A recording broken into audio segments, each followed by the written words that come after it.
अगर ये कहा जाए कि इजराइल के लिए लेबनान एक कब्रिस्तान का जैसा ग्रेवयार्ड जैसा बनता जा रहा है तो ये गलत नहीं होगा, क्योंकि जब से लेबनान में घुसने का काम किया है या घुसने की गलती की है इजराइल ने, उस वक्त से ही इजराइल के लिए संकट जो है बढ़ता गया है।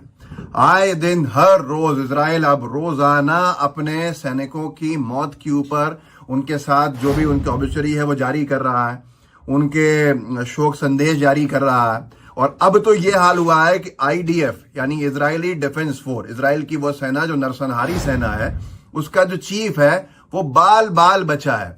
बाल बाल ऐसे बचा है कि अगर वो कुछ देर वहां से नहीं निकलता जहां पे वो बैठा था तो शायद आज आप ये खबर सुन रहे होते कि IDF का चीफ मारा गया। यही होता है कि जब आप एक नरसंहारी सोच के साथ बार बार यूनाइटेड नेशंस के जितने भी प्रस्ताव हैं उनको इग्नोर करते हुए, उनकी अवमानना करते हुए नरसंहार में आगे बढ़ते जाते हैं। इजराइल ने सोचा था कि शायद उसका कोई नुकसान नहीं होगा, लेकिन अब IDF चीफ बाल बाल बचा। इसका मतलब साफ है कि जो बात कल नए हिजबुल्लाह चीफ ने कही थी वो कहीं ना कहीं अब साफ होती दिख रही है कि उनके निशाने पे अब तमाम लोग हैं। ये एक ब्रेकिंग डाली है, तस्वीर भी डाली है, उसमें लिखा है हर्जी हलेवी सर्वाइव असैसिनेशन। ये इजरायली मीडिया ने रिपोर्ट किया है कि 29 अक्टूबर को हमास ने टारगेट किया हलेवी, जहां पर नदन गाजा स्ट्रिप है। ये बात लेबनान की युद्ध के दौरान तो है, लेकिन है गाजा में। गाजा की एक पट्टी में जब मौजूद था जो इजराइल डिफेंस फोर्स का सबसे बड़ा अधिकारी है, तो हमास ने उसको निशाना बनाया। हमास के पास इंफॉर्मेशन थी कि ये कहाँ मौजूद है, और हमास ने अल कसाम ब्रिगेड का कहना है, ये इजरायली मीडिया का कहना है कि अल कसाम ब्रिगेड ने ATGM पे फायर किया, जो जिस घर में IDF का चीफ हालेवी था।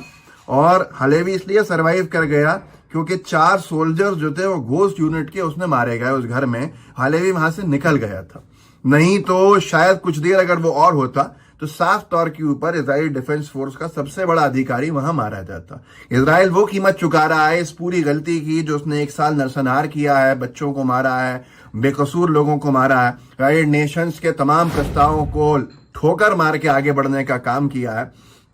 यहीं पर एक और ये है कि हारिट्स जो इजराइल का न्यूज आउटलेट है, उसने रिपोर्ट किया है कि अल कसाम ब्रिगेड्स ने नदन गाजा में एक बिल्डिंग को टारगेट किया, जहां पे IDF चीफ ऑफ स्टाफ जो है हर्जी हालेवी एक बैटल असेसमेंट, जो एनालिसिस होता है, असेसमेंट होता है, वो कर रहा था कि क्या रहा है इसमें युद्ध में, किस तरह से यहाँ क्या गलती है, क्या सही है, क्या करना है।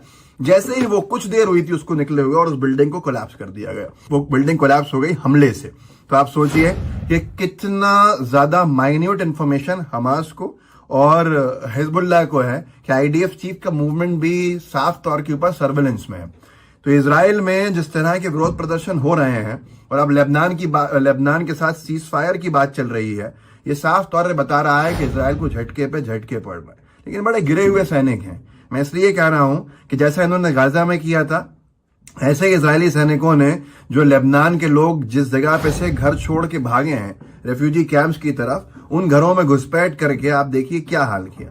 वहां के महिलाओं के कपड़े पहन के शान से खड़े हुए हैं जैसे कुछ बहुत बड़ी चीज जीत ली हो। महिलाओं के कपड़े पहनने खड़े हैं। ये बात सही है जो कही जाती है कि सबसे ज्यादा होमोसेक्सुअल्स जो है वो इजराइल में है। दुनिया में मैंने एक रिपोर्ट पढ़ी थी। तो ये देखिए आप, उसका जीता जागता उदाहरण साफ तौर के ऊपर ये दिख रहा है। अब इनसे ज्यादा गिरा हुआ कौन होगा, आप खुद सोचिए। अब ये भी लिखा है, एक US ऑफिशियल्स ने एक सोर्स के थ्रू, एक US ऑफिशियल्स के सोर्स मानते हुए एक मीडिया में रिपोर्ट किया कि cease fire in Lebanon can be reach soon. Negotiations for a ceasefire between Israel and Hezbollah have made significant progress in the last 24 hours, but the Biden administration hasn't reached a final agreement with either Israel or Lebanon, 2 US officials with direct knowledge of the issue said। US के 2 अधिकारी जिनको सीधी जानकारी है इस बात की, उनको coat करते हुए, बजाय उनका नाम लिए हुए, ये लिखा है अखबारों ने कि नेगोशिएशंस इजराइल और हिजबुल्लाह के बीच जो है वो बहुत तेजी से प्रोग्रेस कर रही है, बहुत तेजी से वो कंस्ट्रक्टिव तरीके पे जा रही है, लेकिन अभी तक बाइडेन एडमिनिस्ट्रेशन की तरफ से कोई फाइनल एग्रीमेंट पे नहीं पहुंचे हैं। मतलब साफ है कि लेबनान इनको बहुत भारी पड़ गया है। लेकिन अब तो गाजा के अंदर बाल बाल बचा इजरायली डिफेंस फोर्स का चीफ, इजरायली सेना का सबसे बड़ा अधिकारी, तो आप सोच सकते हैं। लेकिन इसके बाद भी इजराइल अपनी हरकतों से बाज नहीं आ रहा। एक वीडियो है इस पर लिखा है कि according to Israeli media report, Israel की मीडिया रिपोर्ट्स के हिसाब से मल्टीपल रॉकेट्स जो हैं वो हाइफा नदन इजराइल की ऊपर फेंके गए हैं, दागे गए हैं लेबनान की तरफ से। ये वीडियो आप देख लीजिए।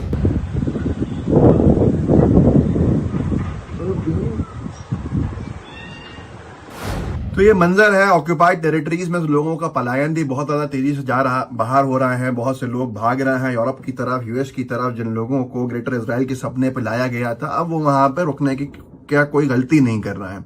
इजरायली एयर स्ट्राइक्स जिसके ऊपर जो उसने लेबनान पे किया है वो भी मौजूद है। कि अगर कोई ये कहे कि इजराइल कुछ नहीं कर रहा तो आप खुद देख सकते हैं, ये इजराइल ने लेबनान ने मारे। या अबे मदल शे या अबे या अल्लाह। तो ये तमाम तबाही जो है इसका क्या अंत है ये तो नहीं मालूम है, लेकिन नेतन्याहू ने अपनी कुर्सी को बचाने के लिए कही है या ग्रेटर इजराइल की सनक को लेकर कही है। शायद बहुत से लोगों की जान की बाजी लगा के बहुत से घर इजराइल में भी सूने किए हैं, जिसका खामियाजा उसे वहां पे भुगतना पड़ रहा है इजराइल में।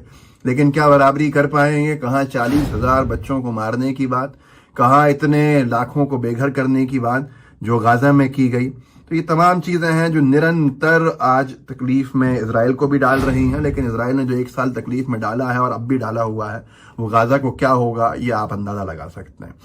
यहां तक कि ये भी रिपोर्ट किया एसएन इंग्लिश ने कि 14 इजरायली सोल्जर्स जो हैं वो पिछले 24 घंटे में जख्मी हुए हैं, जिसमें से 10 सदन लेबनान में और 4 गाजा पट्टी में। 4 तो वही हैं जो घोस्ट उसकी फोर्स के बटालियन का हिस्सा थे, जिसके अंदर जो इजरायली चीफ, आर्मी चीफ भागा था जहां से, तो उसकी जगह पे ये 4 मारे गए थे।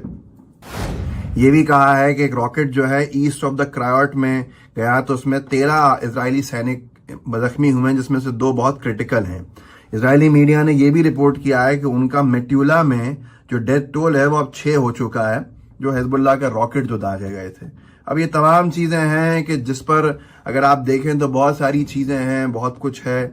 अब कितने ऑबिचुरीज हैं आप खुद देख लीजिए। ये भी जारी किया है कि अनदर फॉलन हीरो लिख रहे हैं।